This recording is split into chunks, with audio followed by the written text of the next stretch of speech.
In a quiet village nestled between green hills lived a young man named Rayan. He was strong, tall, and very skilled in running, wrestling, and farming. Everyone admired him, but Rayan had one big flaw. He loved to show off. Whenever he won something, he'd boast about it loudly in the market. If he lifted a heavy sack of wheat, he'd shout, "See? No one in this village can do this like I can." One summer morning, a stranger came into the village square. He was quiet and carried a bamboo staff. His clothes were dusty, but his eyes were calm and kind. He watched Rayan boasting after lifting a huge basket of stones. "Impressive," the stranger said, "but strength is not all. Can you race me to the river and back?" Rayan laughed. "Race you? I'm the fastest in 5 villages." The villagers gathered, excited for the challenge. People clapped, but some began to grow tired of his arrogance. The village chief marked the start and end line near the old river path. "On your mark, get set, go!" Rayan dashed ahead like lightning, leaving the stranger behind. He looked back, smirked, and shouted, "Catch me if you can, old man." Halfway through, he stopped to pose on a rock. Might as well enjoy the view while he crawls his way here. But as he wasted time, the stranger ran steadily, without a pause. Rayan resumed running, still sure of victory. But as he reached the village square, he was stunned to see the stranger already there, calm and smiling. The crowd cheered loudly. He won! He beat Rayan! Rayan's face turned red with shock and embarrassment. He had lost because he had wasted time showing off. The stranger walked up to him and said, "Sometimes slow and steady wins the race, not just in speed, but in attitude." Later that day, Rayan sat alone near the riverbank. His pride was wounded.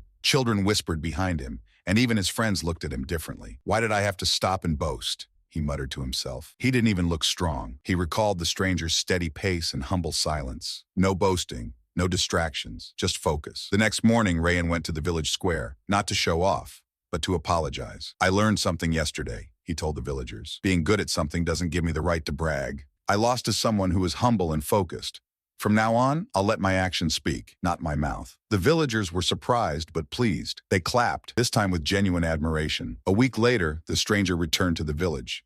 Rayan welcomed him with a smile and said, "Thank you for teaching me a lesson I'll never forget." The stranger smiled and replied, "Pride can be heavy. Humility makes you lighter. That's how we move forward." Rayan offered him a meal, and they sat under the banyan tree, chatting like old friends. Months passed. Rayan worked harder than ever, but never showed off again. He helped elders lift sacks, trained younger boys to run, and always gave credit to others. People respected him more than ever, not because he was strong, but because he had become wise and kind. The village chief said one day, "Rayan is no longer our strongest man. He's our best man." Years later, children would sit by the fire as elders told them the story of Rayan, the boy who once boasted too much but became a humble hero. "Remember," the elder would say, "don't show off. Be humble. Be like Rayan." The children nodded, inspired by the tale of transformation. In life, talent and strength are gifts, but they lose value when used to belittle others. True greatness shines through humility, silence, and respect. Don't show off. Let your actions inspire, not your words.